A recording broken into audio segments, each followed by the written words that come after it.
병원에 들어가서 수술을 하면 그 수술 후에 통증이 굉장히 심합니다. 그러면 통증이 심할 때 간호사가 와서 이렇게 질문을 합니다. 지금 환자분께서 많이 아프시죠? 그 아픈 것을 1에서 10까지 그 아픔의 강도를 좀 얘기를 해주세요. 이런 그 질문을 하죠.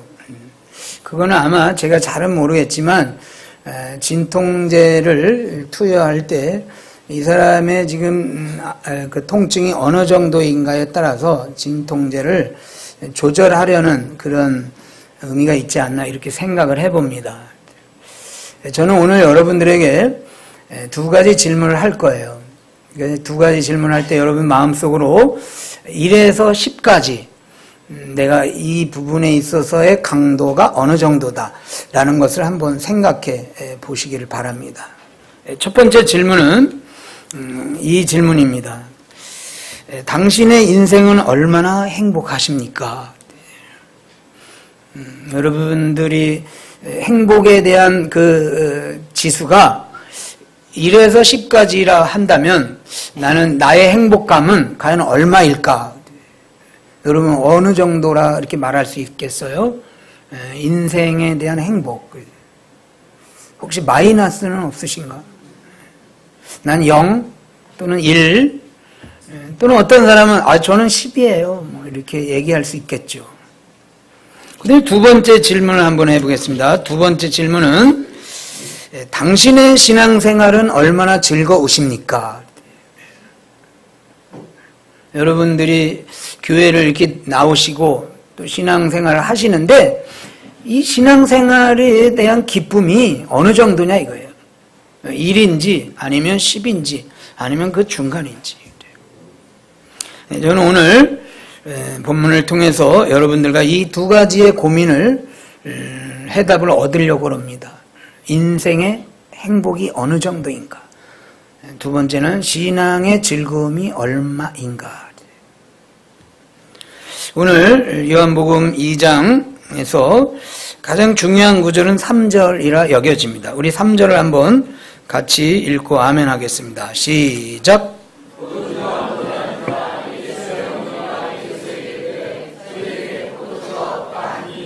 예, 아멘.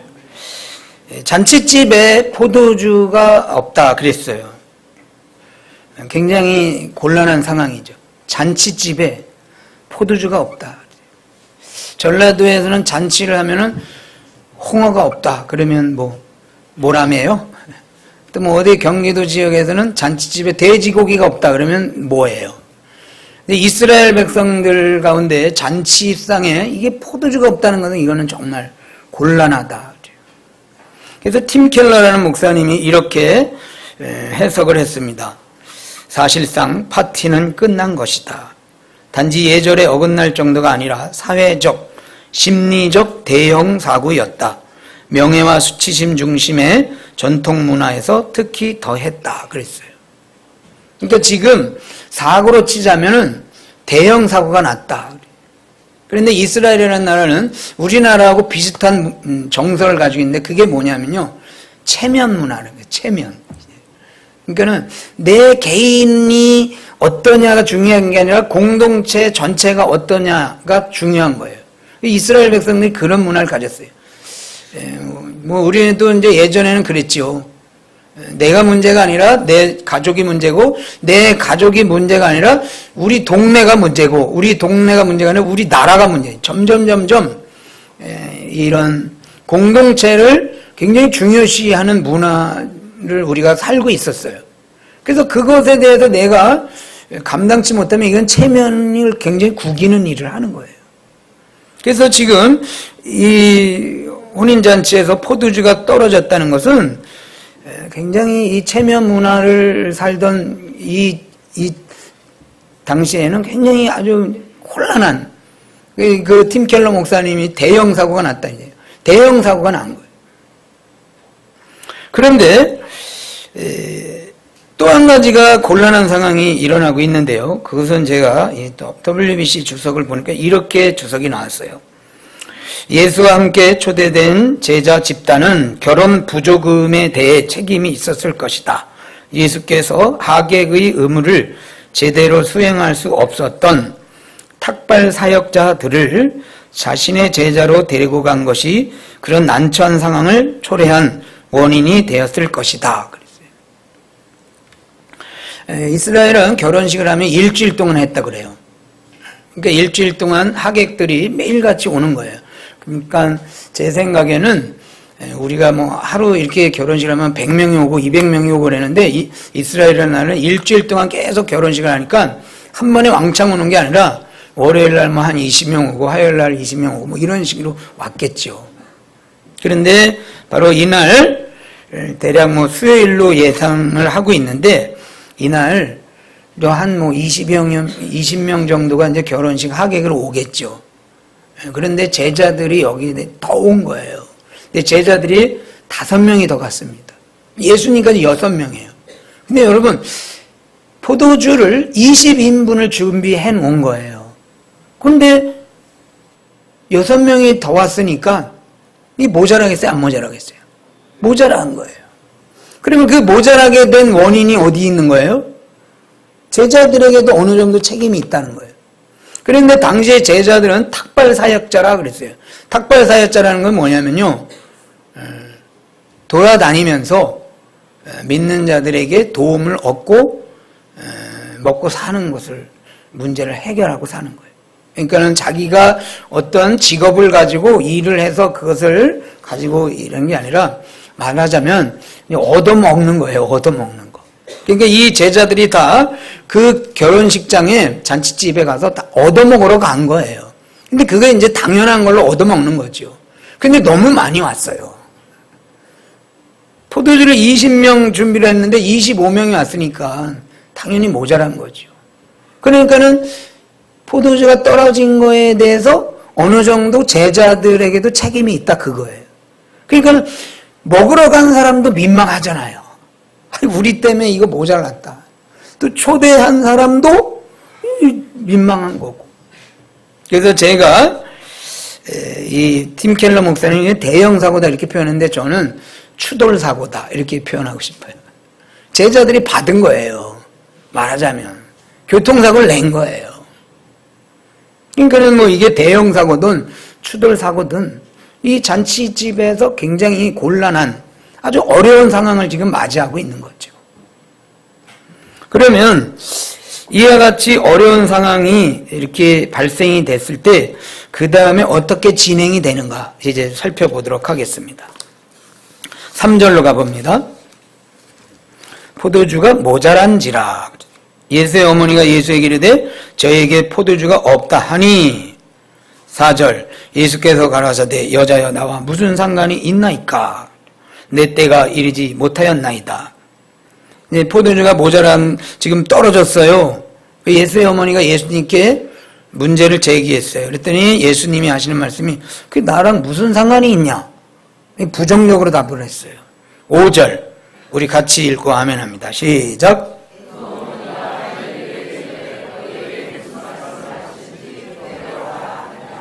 아멘. 어머니는 예수님의 부정적인 답변을 부정적으로 다 받지 않고 오히려 긍정으로 받고 이제 예수님 뭐라고 하시는 대로 그대로 따라서 해라 그랬어요. 그래서 6절 7절 거기 유대인의 결례를 따라 두세 통드는 도랑아리 6이 놓였는지라. 7절 읽고 아멘 합니다. 시작.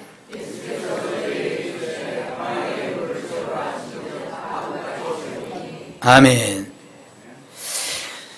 이 3절로부터 7절까지의 이 전개되는 상황의 주제는 뭐냐면요. 이거예요, 바로. 지금 포도주가 모자라고 있는데 이 문제에 대해서 누가 책임을 질 것인가.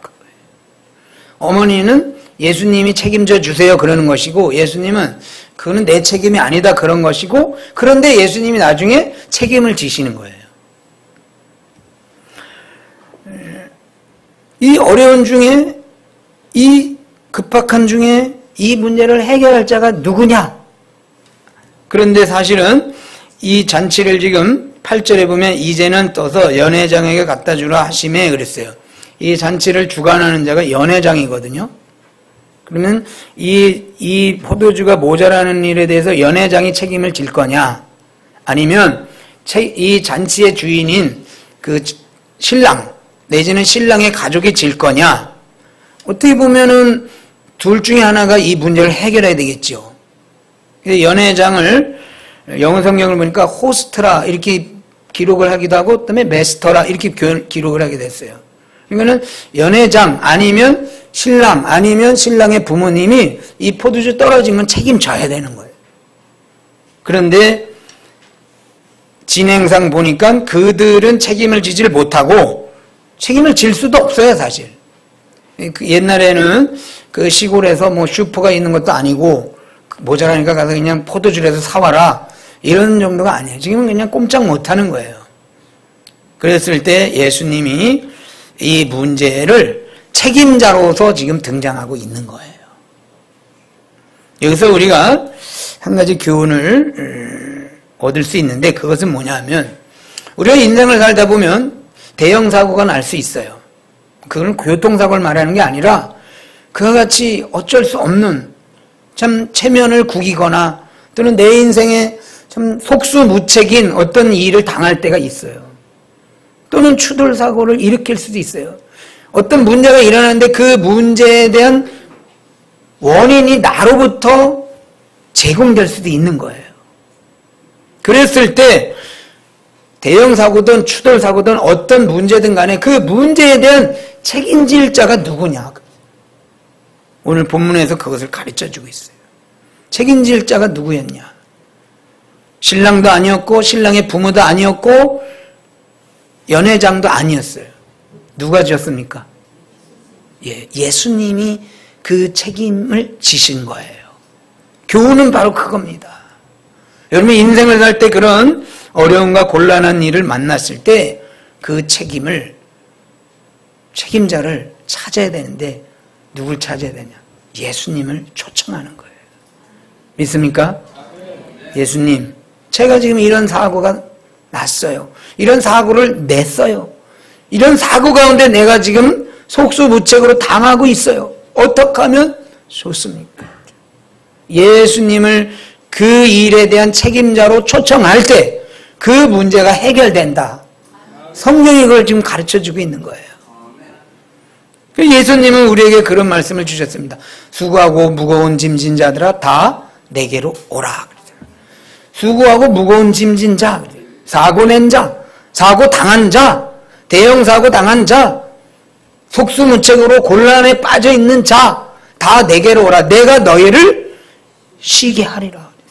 그 문제에 대한 책임을 내가 져주겠다. 예수님이 이런 메시지를 우리에게 주신 거예요. 사랑하는 여러분, 여러분들의 인생 가운데 어려움이 있을 때 그 어려움을 여러분 스스로 해결하려고 하지 마시고 예수님을 그 어려움의 현장으로 초대하시기를 바랍니다. 그러면 예수님이 하나님이시요 또 그런 능력을 가지신 분이기 때문에 그 모든 문제를 다 해결해 주실 줄로 믿습니다. 우리는 속수무책이에요. 우리는 문제만 일으켜놔.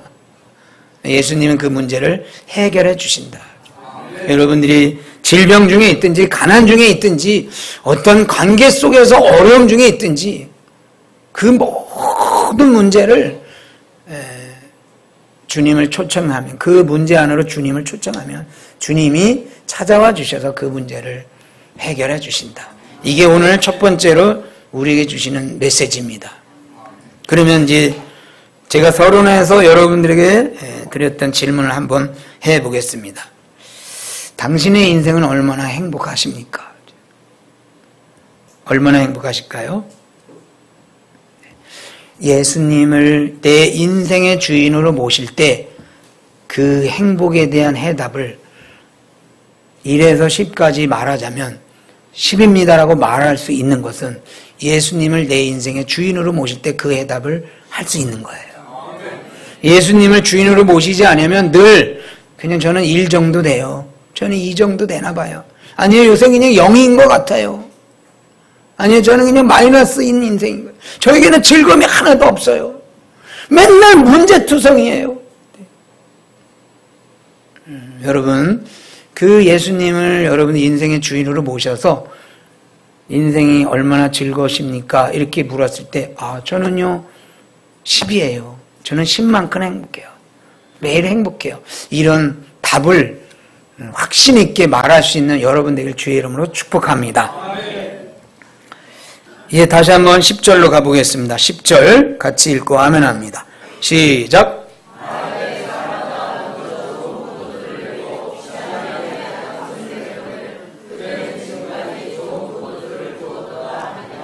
아멘. 먼저 좋은 포도주를 내고 취한 후에는 좋지 않은, 그 다음에 질이 낮은 것을 낸다. 이 말이 속담인지 경험인지 그거는 확실치는 않은데, 술 드신 분들은 아마 이해가 팍 갈 거예요. 술 드신 분들. 우리가 그래서 또 오늘 또 나는 안 먹어봤는데 그럼 먹어봐야 되겠다. 이런 생각으로 듣지 마시고, 안 드셔도 제가 가르쳐 드릴 테니까. 우리가 술을 먹으러 가잖아요. 그러면 술을 막 먹으면 처음에는 그냥 좋은 술을 갖다 주다가 나중에는 모르겠어요. 술 파는 사람이 양주병에다 물을 탄대요. 반은 물, 반은 술. 취하니까 그래도 그게 맛있다고. 그래도 나중에는 아예 완전히 이제 곤드레 만들어야 되면 그냥 물 갖다 준대요. 그러니까는 술 드시러 가지 마세요. 근데 또 어떤 분들은 물 갖다 주면 이거 물이라고 그러면서 술 취하고도 그걸 아는 사람이 또 있다고 그래요. 우리 동락교회는 그런 분이 없는 줄로 믿습니다. 그러니까 이게 이스라엘의 풍조나 우리나라의 풍조나 똑같은 거예요. 처음에는 좋은 술, 진한 술 주다가 나중에는 그냥 물 타서 준다, 이 말인 거예요. 그런데 바클레이 주석을 보니까 처음 포도주를 낼 때 그 포도주의 농도가 포도주 대 물의 비율이 2대 3이래요. 그러니까 2대 3의 비율로 해서 딱 술을 내면 그것이 맛있는 거예요.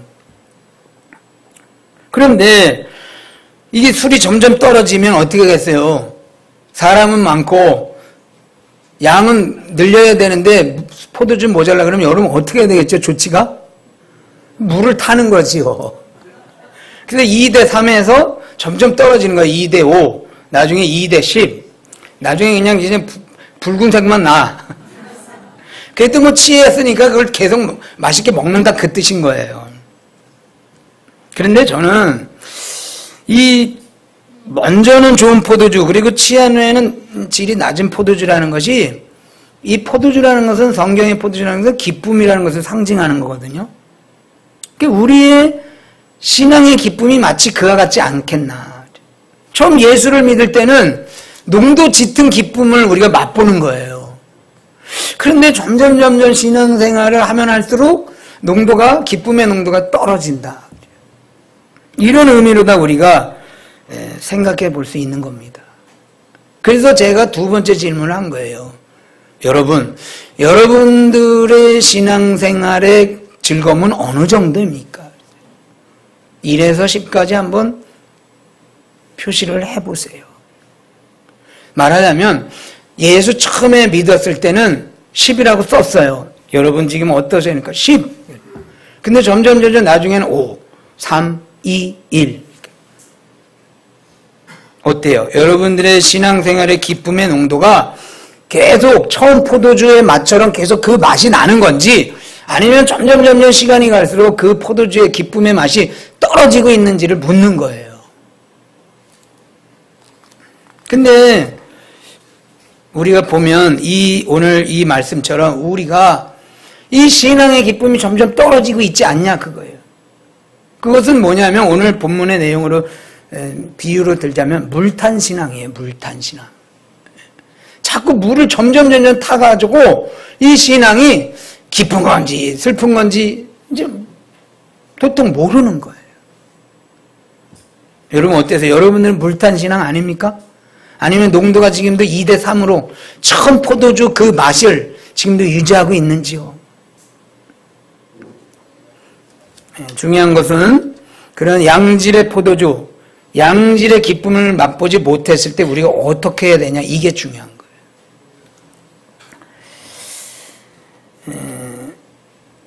본문에서 보면 그랬을 때 이 처음 포도주를 맛보고 어디서 났는지 알지 못하되 연회장이 신랑을 불러 말하되, 그래서 10절 우리 다시 한번 읽고 아멘 합니다. 시작.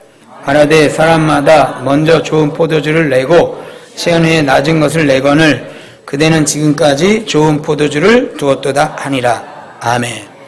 그러니까 처음에도 맛있는 포도주, 나중에도 맛있는 포도주. 여러분들의 신앙이 처음 믿을 때도 기쁨의 농도가 100, 지금도 기쁨의 농도가 100 되길 축복합니다. 그런데 그 기쁨의 맛을 그대로 유지할 수 있는 그 길이 뭐냐? 그 방법이 뭐냐? 예수님이 오셨을 때 그 일이 이루어진다. 그래서 두 번째에 대한 문제도 그거예요. 첫 번째는 뭐예요? 인생의 즐거움이 어디로부터 오냐? 예수님을 모셨을 때 인생의 즐거움을 맛볼 수 있다. 신앙의 기쁨은 어디서 오느냐? 그것은 예수님을 주인으로 모셨을 때 신앙의 기쁨을 누릴 수 있는 거예요. 제가 경험한 얘기를 하나 소개해 드리려고 했는데요. 제가 최초의 사업을 언제 했냐면요. 고3 졸업할 때 최초의 사업을 했습니다. 대학 시험을 봤는데 떨어졌어요. 그래가지고 나는 이제 떨어졌으니까 돈을 벌자. 그래가지고 제가 사업을 했는데 어떤 사업을 했냐면요.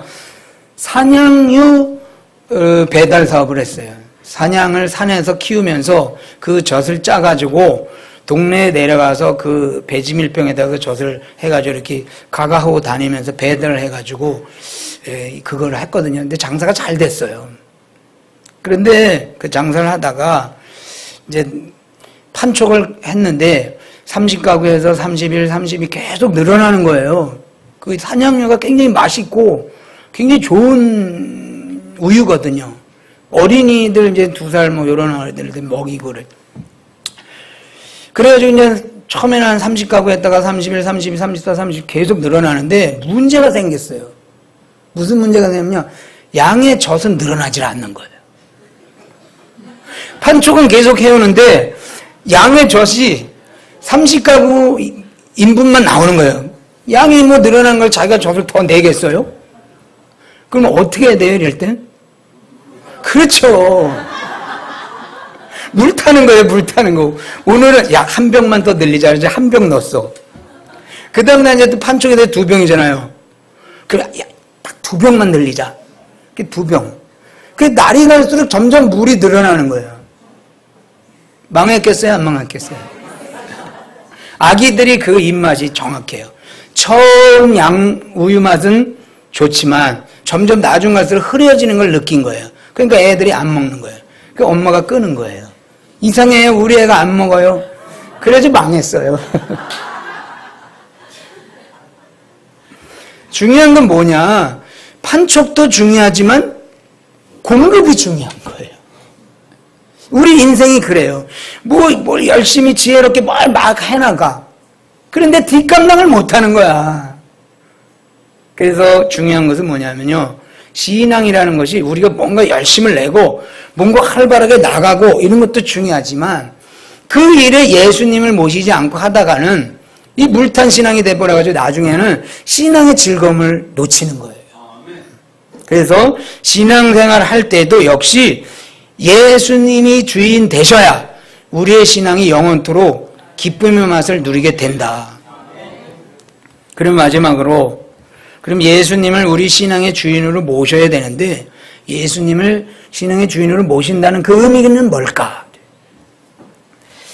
존 파이퍼 목사님이라는 분이 기독교 희락주의라는 그런 말을 만들어내셨어요. 그래서 그분의 그 말을 사용한 목사님의 주장들을 제가 몇 가지 요약을 했는데 우리가 기독교인으로서 기쁨을 계속 맛볼 수 있는 그 길이 뭐냐 그거예요. 여러분 그렇게 되길 바랍니다.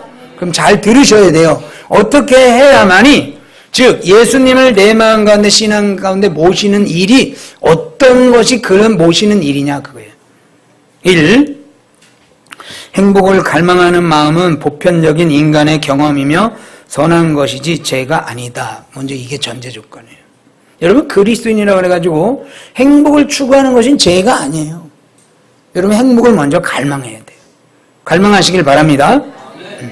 두 번째, 우리는 그것이 나쁜 충동이라도 된 듯이 행복해지려는 갈망을 부정하거나 저항해서는 안 된다. 도리어 이 갈망을 더욱 강화하려 하고 더 깊고 더 오래도록 지속되는 만족을 제공하는 것은 무엇이든 그것으로 이 갈망을 키워야 한다. 뭐냐면요, 내 마음 안에 나는 행복하고 싶어요. 나는 신앙생활 행복하게 신앙생활하고 싶어요. 이 갈망을 가지라는 게 1번이고 2번은 그러면 그 갈망을 채워줄 것을 찾으라는 거예요. 3번, 가장 깊고 가장 오래도록 지속되는 행복은 하나님 가로 열고 예수 그리스도 안에서만 찾을 수 있다. 그러니까는 내가 신앙생활을 하는데 점점 포도주 맛이 떨어지고 있어요. 그러면 물을 타려고 그러지 말고 예수님 안에서 그것을 찾으려고 노력해야 되는 거예요.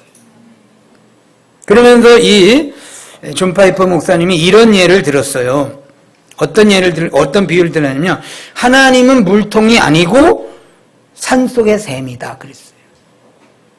여러분, 이 말은 무슨 얘기냐면요, 하나님은 물통이 아니고 산속의 샘이라는 것은 뭐냐면요, 하나님 안에는 언제든지 흘러 넘치는 기쁨이 있다 그 말인 거예요. 제가 매미산을 자주 가는데 저는 약수터를 항상 들려서 가요. 근데 약수를 먹으러 가는 게 아니라 그냥 약수터가 코스 중에 하나예요. 그러면 여러분들이 매미산 약수터를 갈 때 만약에 약수를 뜨러 간다 그러면 어떻게 가야 되겠어요? 약수를 마시러 간다. 그럼 뭐 빈통을 가지고 가는 게 맞겠죠? 맞아요? 그런데 오늘날 기독교인들이 약수터가 신앙생활의 기쁨의 약수터가 주님 안에 있다면 우리가 주님께로 빈통을 가지고 가서 주님으로부터 흘러넘치는 그 기쁨을 통에다가 받아와야 되는 것이 원리인데 오늘날 어떤 사람들이 이렇게 한다는 거예요. 물을 통에다가 담아가지고 약수터를 간다는 거예요. 그 통에 있는 물을 약수터에 부어가지고 거기서 다시 넘쳐 나올 때 그 약수터를 받아온다는 거예요. 이해가 잘 안 되셔요? 다시 한번 말씀드리겠어요. 약수를 받으러 갈 때 우리는 뭘로 간다? 빈통 들고 간다. 그게 맞는 거죠? 그럼 약수가 흘러넘친 거 그거 받아오기만 하면 되는데 기쁨이라는 것을 우리가 교회에 와서 예수님 안에서 얻으려면 빈통 들고 와서 예수님이 주시는 그 기쁨을 받아가면 돼요. 그런데 통에다 물을 채워가지고 와서 그것을 여기다 부어가지고 다시 그걸 받는다는 거예요. 그건 아니라는 거예요. 여러분 예수님 앞에 올 때는 빈통 들고 오세요. 예수님은 얼마든지 채워주시는 거예요. 그런데 우리는 마치 통에다 물을 채워가지고 오듯이 그렇게 무거운 짐을 가지고 와서는 그것을 다시 부어놓고는 다시 그걸 받아가는, 그러니까 그 신앙생활이 기쁘겠어요? 힘든 거죠. 교회는 기쁨의 약수터예요.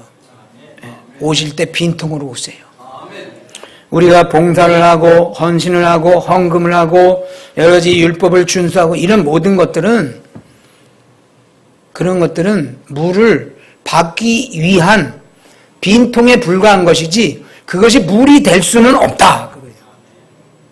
그것을 내가 뭔가를 하면 그것이 내 뭔가를 통해서 내가 기쁨을 만들어내는 도구가 되는 것이 아니고 주님이 주시는 빈통에 불과하다. 은혜와 기쁨은, 즐거움은 주님이 우리에게 주시는 거예요. 그러니까 여러분들 그냥 우리는 빈통 가지고 오늘 동락교회 기쁨의 약수터 오늘 가자. 빈통 들고 오시면 하나님이 채워주실 줄로 믿습니다. 통에다가 물 채워가지고 오지 마세요. 시편 34편 8절 같이 읽고 아멘 합니다. 시작.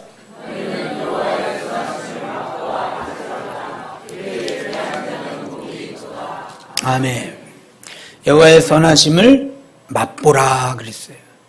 맛만 보면 되는 거예요. 여러분들이 여호와의 선하심을 맛을 만들기 위해서 식사 준비를 하고 반찬을 만들고 그러지 말고 반찬이랑 국이랑 여러 가지 음식은 하나님이 다 만들어서 주시는 거예요. 그래서 이것이 신앙이 기쁨의 잔치인 거예요. 우리는 와서 마시면 되는 거예요. 맛보면 되는 거예요. 가나 혼인잔치에서 제자들이 한 일은 포도주 맛본 것만 있지 뭘 자기네가 만들어낸 게 없는 거예요.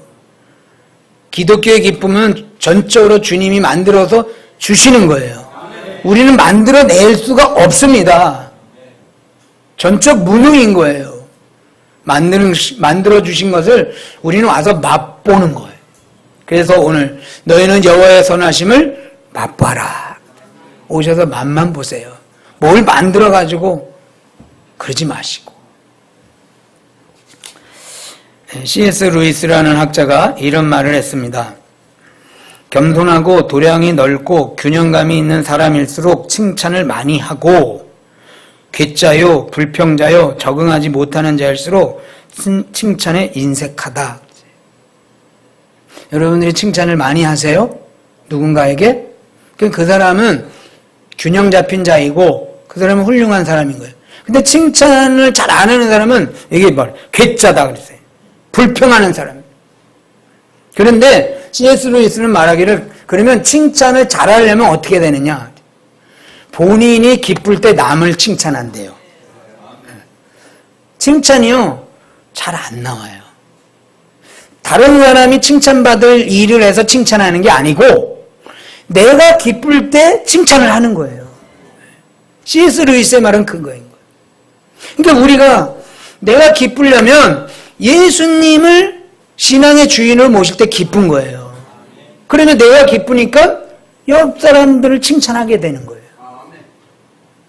그래서 괴짜요, 불평자요, 적응하지 못하는 사람들은 예수를 잘못 믿고 있는 거예요. 예수를 제대로 믿고 예수님을 신앙의 주인으로 모실 때 예수님이 우리에게 주시는 그 기쁨을 맛보는 자는 기쁨이 충만하니까 옆에 있는 사람을 얼마든지 칭찬하고 사는 거예요. 그런데 예수님으로부터 기쁨을 맛보지 못한 사람은 본인이 기쁘지 못하니까 기쁜 일이 있어도 따져요. 쟤는 그럴 수 있지 뭐. 아니, 기쁜 일이 있는데도 따지고 들고 뭔가 아닌 거, 뭔가 잘못된 거라고 막 이렇게 야단을 치고. 세상에 그런 사람이 어디 있어요? 괴짜죠, 괴짜. 사랑하는 여러분, 괴짜로 사지 마시고 예수님의 기쁨을 맛보는, 그래서 그 기쁨이 충만해서 누구라도 칭찬할 수 있는 그런 건강한 정서와 건강한 신앙, 그런 행복한 인생 살아가길 주의 이름으로 축복합니다.